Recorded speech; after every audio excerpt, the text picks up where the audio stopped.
Well, I like that because we have a T-shirt, an ACA T-shirt, which it isn't available anymore. It's one of the older ones, but it says "You are not alone," and it lists a bunch of famous atheists.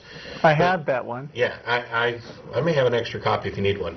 But the interesting thing about that shirt is one of the reasons we have this group is to support originally atheists in the Austin area, but now we're worldwide with the advent of the internet. So it's good to let people know you're not alone. When you're the person sitting around at work listening to your coworkers talk about what's going on at their church, or thanking their invisible friend that their parent who was ill has recovered, or talking about political and human rights issues, and their entire argument comes from a book that is thousands of years old and has no practical use.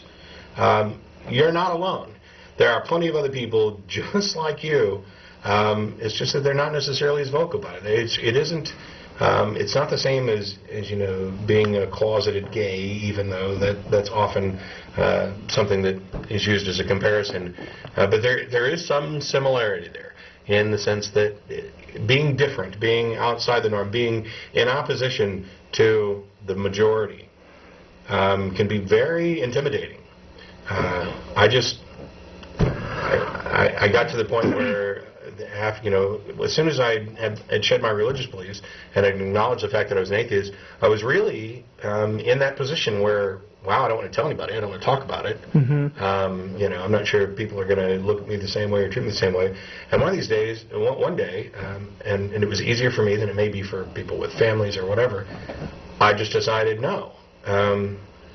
I actually care more about the truth, about finding other people who believe what I believe, about challenging ideas and having conversations that are important, that are about the big issues that people have just kind of quietly accepted, whatever religious droll is tossed at them.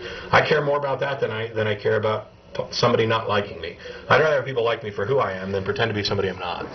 Over the years, I've come to feel that the best way to deal with people trying to intimidate you with a negative label is to proudly own and identify with that label, which is why I am happy to describe myself as a liberal, atheist, feminist nerd.